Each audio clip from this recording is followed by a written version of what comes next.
Nehemiah. Now when it was reported to Sanballat, Tobiah, Geshem the Arabian, and to the rest of our enemies that I had built the wall, and that there was no breach left in it, Sanballat and Geshem sent to me, saying, Come, let's meet together in the villages in the plain of Ono. But they intended to harm me. I sent messengers to them, saying, I am doing a great work, so that I can't come down.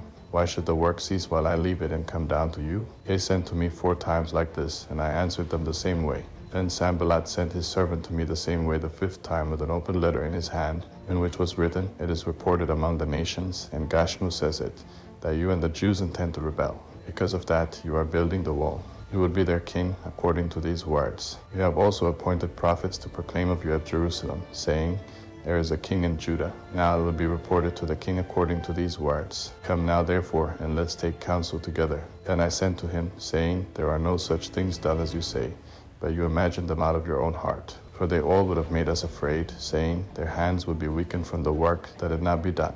But now strengthen my hands. I went to the house of Shemaiah the son of Delaiah the son of Mehetabel, who was shut in his home, and he said, Let us meet together in God's house within the temple, and let's shut the doors of the temple, for they will come to kill you. Yes, in the night they will come to kill you. I said, Should a man like me flee? Who is there that, being such as I, would go into the temple to save his life? I would not go in. I discerned, and behold, God had not sent him, but he pronounced this prophecy against me. Tobiah and Sanballat had hired him. He was hired so that I would be afraid, do so, and sin, and that they might have material for an evil report, that they might reproach me. Remember, my God, Tobiah and Sanballat according to these their works, and also the prophetess Noadiah, and the rest of the prophets that would have put me in fear. So the wall was finished in the 25th day of Elul, in 52 days. When all our enemies heard of it, all the nations that were around us were afraid, and they lost their confidence, for they perceived that this work was done by our God. Moreover, in those days the nobles of Judah sent many letters to Tobiah, and Tobiah's letters came to them.